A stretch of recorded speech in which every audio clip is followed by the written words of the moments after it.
minutos, os Estados Unidos, gente, vão deslocar mais de 4.000 fuzileiros navais e marinheiros para as águas próximas à América Latina e ao Caribe, como parte de uma operação para combater cartéis de drogas. O Fabrício Knights, que está com a gente agora e vai trazer alguns detalhes. Oi, Fabrício, tudo bem? Boa tarde, bem-vindo ao Em Tempo Real. Aquela região ali é um calo, né, dos Estados Unidos e do México também, por ter uma grande quantidade de cartéis que mandam entorpecentes para os Estados Unidos. Exatamente, Márcia. E aqui o norte da América do Sul, Colômbia, Venezuela, Equador também, viu?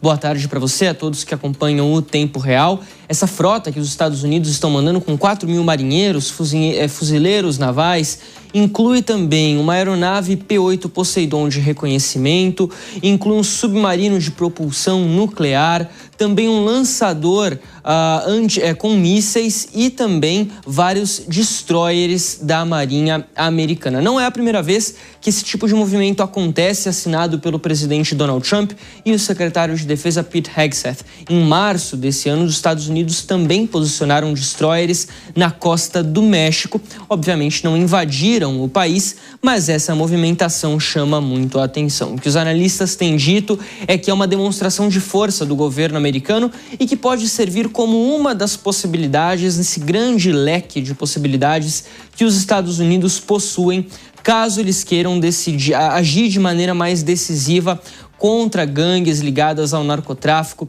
aqui na América do Sul, em outras partes da América Latina e do Caribe. Essa movimentação chama muita atenção também pelo timing, já que na última semana o governo norte-americano aumentou, inclusive, o prêmio pela cabeça de Nicolás Maduro. Passou a cobrar 50 milhões de dólares, ou melhor dizendo, passou a prometer 50 milhões de dólares para quem fornecer informações que levem à prisão do presidente venezuelano, acusado de ser um dos mandatários, um dos líderes de organizações do narcotráfico venezuelano. No caso da Venezuela, a gente fala do Tren de Aragua, um dos principais grupos de narcotráfico do país que atua nos Estados Unidos e que tem causado muita preocupação por lá. Mas outros grupos aqui no continente, na América do Sul, principalmente na Colômbia, também têm se destacado. É o caso do Exército de Libertação Nacional, o ELN, também de dissidências das Farc lá na Colômbia. No caso do Equador, o Los Lobos.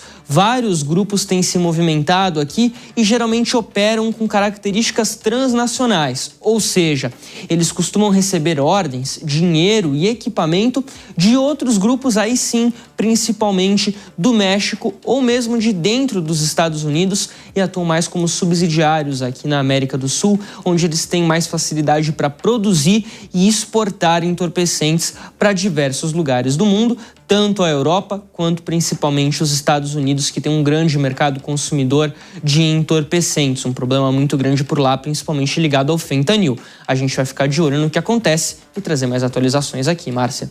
Fabrício, alguma coisa dessa nova manifestação aí dos Estados Unidos, algum ponto pode favorecer o nosso país, já que os cartéis vão ficar mais acuados ali? A gente também recebe drogas dessa região. Qual a sua análise sobre isso? Olha, Márcia, as drogas que são exportadas, principalmente do Equador, que é um país que não faz muita inspeção das suas fronteiras, não consegue controlar as fronteiras e não consegue inspecionar, por exemplo, os contêineres que são exportados para outros países, isso acaba tendo mais como foco os próprios Estados Unidos e também a Europa. Esses são os dois principais mercados. A Polícia Federal, inclusive, diz que as principais gangues, aqui, os principais grupos de narcotráfico aqui no Brasil têm uma produção muito mais local, ligada a um país, por exemplo, como o Paraguai, que é nosso vizinho direto.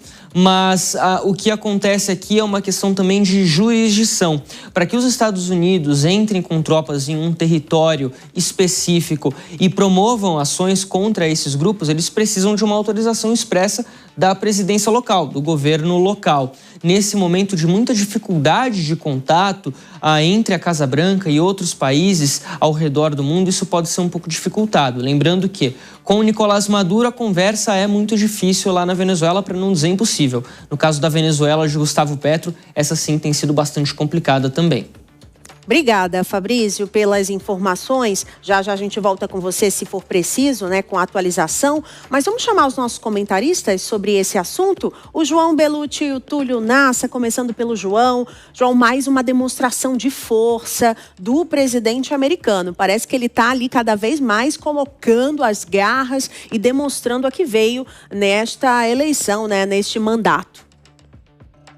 Você tocou no ponto mais correto, que é uma demonstração de força e também uma intimidação, porque esses cartéis operam, de fato, em toda a América Latina. O que se aponta é que o Brasil seria um grande campo exportador, né, que as drogas não seriam necessariamente produzidas no Brasil, mas que o Brasil acaba sendo um entreposto dessas drogas que vêm do Paraguai, Colômbia e até o Equador, que após operações norte-americanas na Colômbia, o Equador acabou sendo muito prejudicado e invadido por grandes gangues de narcotraficantes. Até com relação ao Nicolás Maduro e ao aumento da recompensa por ele, até muitos analistas internacionais estão dizendo que ele está num bunker lá na Venezuela com receio do que possa acontecer. Para que o Donald Trump ou o governo norte-americano faça qualquer operação no Equador, na Colômbia, enfim, de fato seria necessário uma autorização da presidência, até por não ser uma invasão total da jurisdição do país.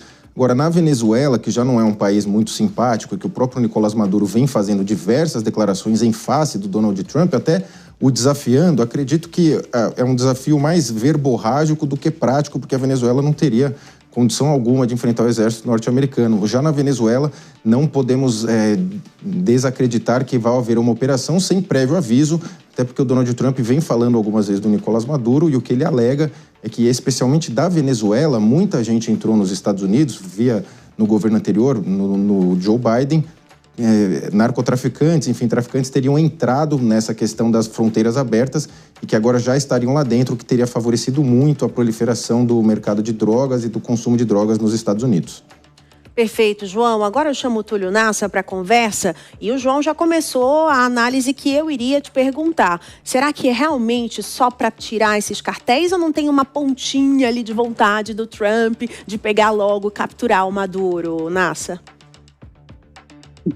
Olha, Márcia, essa é uma pergunta de $1 milhão, né? A gente realmente não sabe ali, porque isso é uma estratégia absolutamente secreta, até que ponto os Estados Unidos iriam em relação a essa guerra, porque é uma verdadeira guerra, né, contra o narcotráfico. O narcotráfico, veja, ele se apodera de serviços públicos, ele tem submarinos, ele percorre os oceanos aqui, levando droga através de submarinos, ele praticamente é um narco-estado. Então é proporcional que os Estados Unidos realmente utilize do seu exército, da sua marinha, até porque a partir de uma faixa do mar e a partir de uma faixa do céu, não há jurisdição do país local. Então os Estados Unidos, em tese, até esse momento, está agindo dentro da lei internacional. Evidente que pode haver um excesso aqui e acolá. Mas é fundamental também lembrar que esse tipo de guerra contra o narcotráfico já aconteceu no passado. Lembrem dos cartéis de Medellín, dos cartéis de Cali. Os Estados Unidos teve um papel fundamental ali no desmantelamento daqueles cartéis. Realmente, a CIA ali, obviamente em conjunto com o governo colombiano, teve um papel fundamental para que esses cartéis fossem realmente dissolvidos. Então, nesse momento, eu acredito que os países aqui da América Latina deveriam apoiar, porque é sempre bom, né, ter uma ajuda dessa para que a gente possa vencer essa guerra contra o narcotráfico. Mas, de outro lado, aqui no nosso país, infelizmente, o Supremo Tribunal Federal tem dito que portar 40 drogas de maconha não é um problema, Márcia. Então, me parece que a gente não está levando a sério essa questão do narcotráfico.